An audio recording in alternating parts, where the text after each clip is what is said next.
High student, welcome back to my YouTube channel.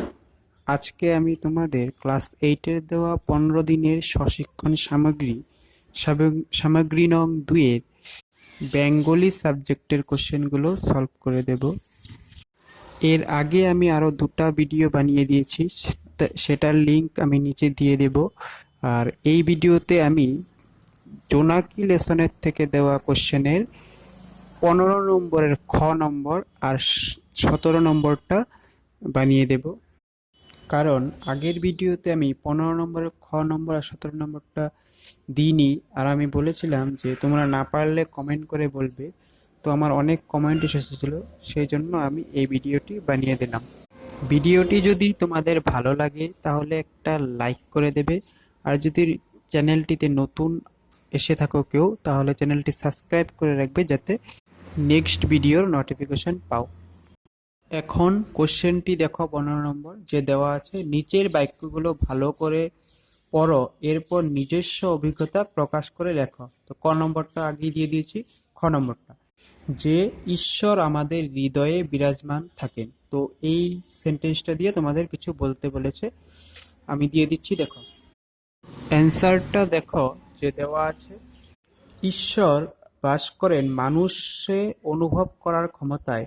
একটি এঁটুলি পোকা একটি কুকুরের লোমের ভিতর থাকে, কুকুরের রক্ত খেয়েই বাঁচে, আবার কুকুরও আচমকা আচারেই মরে যায়।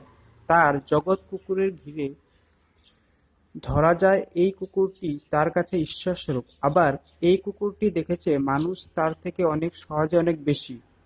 তো তোমরা এই ফার্স্টে ঈশ্বর বাস করেন থেকে একদম লাস্টে সেই স্বরূপ ঈশ্বরের রূপ এই পর্যন্ত সম্পূর্ণটুকু লিখে নেবে। আমি সম্পূর্ণটুকু বললাম না, কারণ বললে ভিডিওটি অনেক বড় হয়ে যাবে। তো শর্ট ফর্মে তোমরা স্ক্রিনশট মেরে লিখে নেবে, আর তোমরা সম্পূর্ণটুকুই লিখবে, বাদ দিবে না, বাদ দিলে মার্কস কম পাবে। তারপর 17 নম্বরটা দেখো যে দেওয়া আছে, প্রাকৃতিক সৌন্দর্য সবাই উপভোগ করে, কিন্তু প্রাকৃতিক সৌন্দর্য রক্ষা করাটাও আমাদের দায়িত্ব ও কর্তব্য।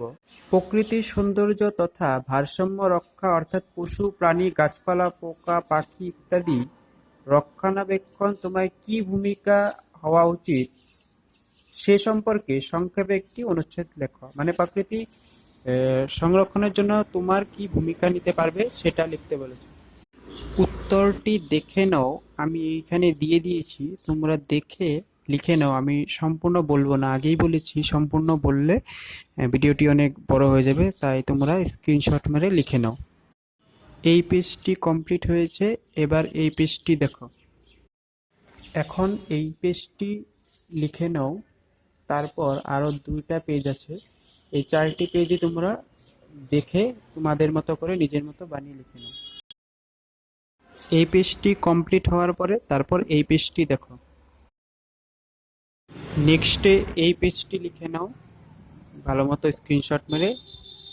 আরও অনেক ধরনের ব্যবস্থা আছে পরিবেশকে সংরক্ষণ করা, তোমরা যদি আরও জানো তুমি লিখতে পারো, আর আমি বাস জাস্ট এতটুকু দিয়ে দিলাম।